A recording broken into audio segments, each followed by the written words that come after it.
Ladies and gentlemen, boys and girls, welcome back to the channel. Today we're going to be talking about For Crying Out Loud by FINNEAS.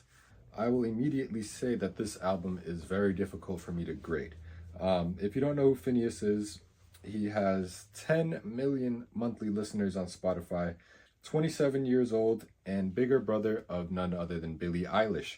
FINNEAS is everything that she is and more due to the fact that he is her producer, songwriter, big brother. 18 Grammy nominations, 10 won already. Academy Award, Apple Music Award, Critics' Choice Award, Golden Globes, Grammys. This motherfucker is probably one of the current generation's most accomplished background human beings. When you have somebody like Billie Eilish as your sister, it's hard to stand out. Not that he's always tried, because I know he's done a lot of work behind the scenes in general, but this is his third studio album as a solo artist. Again, I say this is very hard for me to rate because FINNEAS, his original album Blood Harmony, the deluxe version to be in fact, came out 5 years ago almost. Goddamn. This album is one of my favorite albums of all time. If you go to my Spotify Wrapped for that year, I believe 3 out of my top 5 songs of the year was on this album. And this kind of introduced me to just the greatness that FINNEAS is, because I just wasn't aware. I was still new to Billie Eilish as well, because I don't listen to the radio. And again, I didn't have TikTok at the time or anything like that. I don't even know if she was on TikTok, but I wasn't too aware of Billie or FINNEAS. And Billie, I kind of took a risk on my own and listened to her first album, and I was a big fan of that. And obviously not knowing who produced it, somebody told me about FINNEAS, and I checked out Blood Harmony, and again, I was addicted for the next probably 2 years of my life to this specific album. Then he comes out with Optimus in 2021, which has one of my favorite songs of his, A Concert 6 Months From Now, as the opening song. And there's some good stuff and there's some bad stuff, but I think this one is a interesting bridge to For Crying Out Loud. But For Crying Out Loud, again, 10 songs, 40 minutes, so a nice small sample size. No features, just FINNEAS. That's what you get when his own projects, because he can write, he can sing, and he can produce. He does it all himself. Again, if you look at the credits, FINNEAS, FINNEAS, FINNEAS. I've listened to this album probably 5 or 6 times already in full. There's some highs and some lows. I do think it's interesting. It's hard to... Again, FINNEAS is a behind-the-scenes guy. He writes for Billie, he produces for Billie, he produces for other artists, he writes for other artists. Even on his own Spotify page, his #1 popular song is Guess, featuring Billie Eilish, which is that Charlie XCX song, because guess what? He produced it. Oh my God. It's hard. It's hard to probably be so productive and so contributive to other people's success, and not forget about yourself and not have something for yourself to show behind the name FINNEAS, and not just Billie Eilish's brother or Billie Eilish's producer, or Guest featuring Billie Eilish producer, or Lonely by Justin Bieber writer. You know, there's so many things that he's touched that he doesn't necessarily get credit for in the limelight, but he's still doing it. It's still him. This album is his third attempt at doing something for himself, and I know he's going on tour. Obviously, Billie's tour just started right now, but he's also going to do his own shows again, which I've seen him live. I thought he was a great performer, and I think he's really talented. But again, you're just doing so much for other people. Getting into this album though, 10 songs, and the streaming numbers aren't too hot, which makes me kind of sad for him. But he's got 3 songs over 1 million streams. The rest are under 1 million. But to break down each track individually, it starts off with Starfucker. And I think the production is great on that, and it really got me excited. But I don't think the vocals did enough for what the sound wanted and what the production asked for. And then we get into What's It Gonna Take to Break Your Heart. That's one of my favorite songs on the album. I think it's a good song. It's fun. It has a good pace. It's good. And then we get into Cleats, which I think was the second single off this album. It already has a music video and everything. I think it's close to being good. I don't think the production gave the vibe of what the vocals wanted to secretly. It's sort of like a happy, upbeat song with kind of some, you know, ups and downs of this kid's life with another girl. I think the production could have just been a little bit slowed down, a little bit heavier, to convey that message just a little bit more. It's not a bad song, but it's just not, it's not a save for me. And we get into Little Window, which again is close, but I think the production is just a little bit too, a lot of this album is a little bit too, there's too many BPMs. Just take it like down 2 or 3 BPMs, and I think it just hits a little bit harder that way. And even his voice, he's just fucking sing just a little bit more for me. Just sing just a little bit more.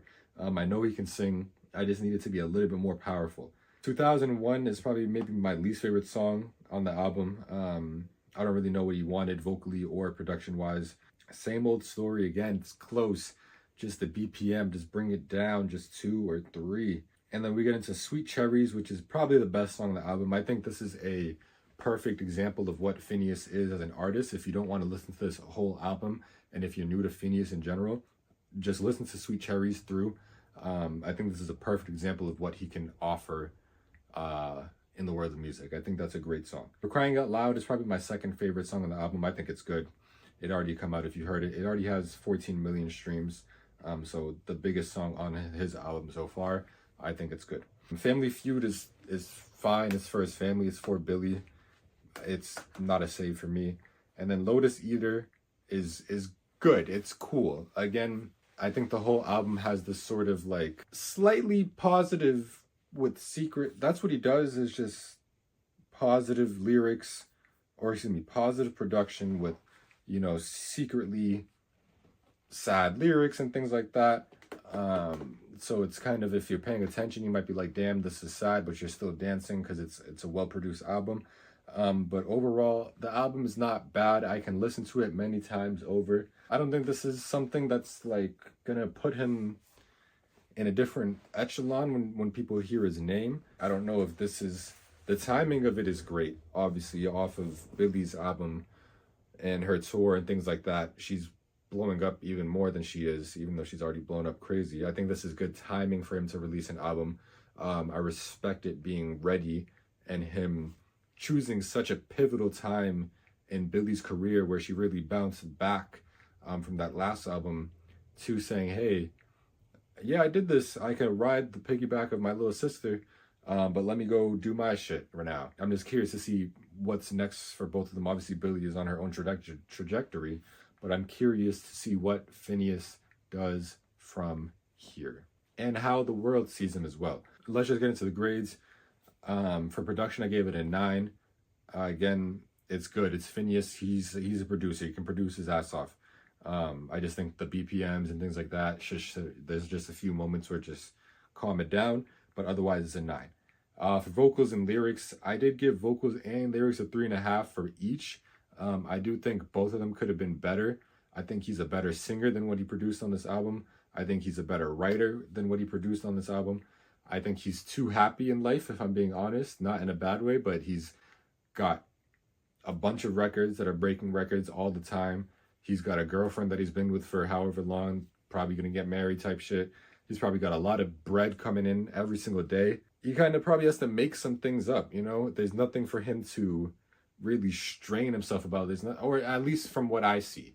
Obviously, I don't know the man, but nothing that I've seen is enough to be like, damn, I feel bad for FINNEAS, and be like, hey, I wonder if FINNEAS is about to write about that because that probably sucked. I hope he's happy, but I just think he's making up scenarios in his music because he just needs something to write about. For cohesion, I gave it an 8.5. It's cool, it's straight, it's FINNEAS, 8.5. Originality, I gave it a 9.75. That minus 0.25 is for Little Window because that's just straight off of Billy's production. That's probably a song that he made for her, but just she didn't like it enough, so he took it. And then Care, I gave it a 9. Again, timing is everything in this world. This is a great time for him. It's a great time for him to piggyback and offer somebody something else that's his own. Could it have been a little bit rushed? Maybe. Because in the current pop world, you have to be ready or else you lose your moment. And I gave it a 9 because I think if he had a little bit more time, I think it would have been a little bit heavier hitting. With a 9, a 3.5, a 3.5, a 8.5, a 9.75, and a 9, that does put this album at an 86.5. I will round that up to an 87 because this is my dog. I think it's a fair grade. It could just not be for me. I love his super depressed shit. And if you're out of that bag right now, by all means, I'm sure there's somebody that heard this album that was blown away. So I don't think 87 is an unjust grade. I think FINNEAS is an extremely talented artist. I don't think that he can regress from here. I don't think that Billy will regress from here. I think both of them have a lot of potential to become really, really big, just depending on how they navigate their next 2 years off of these two albums. But I could talk about FINNEAS forever because I just don't, it's hard for me. He's kind of like a Kanye to me, where almost everything they touch, I expect just such perfection because FINNEAS, for crying out loud, 87. I'll see you in the next one.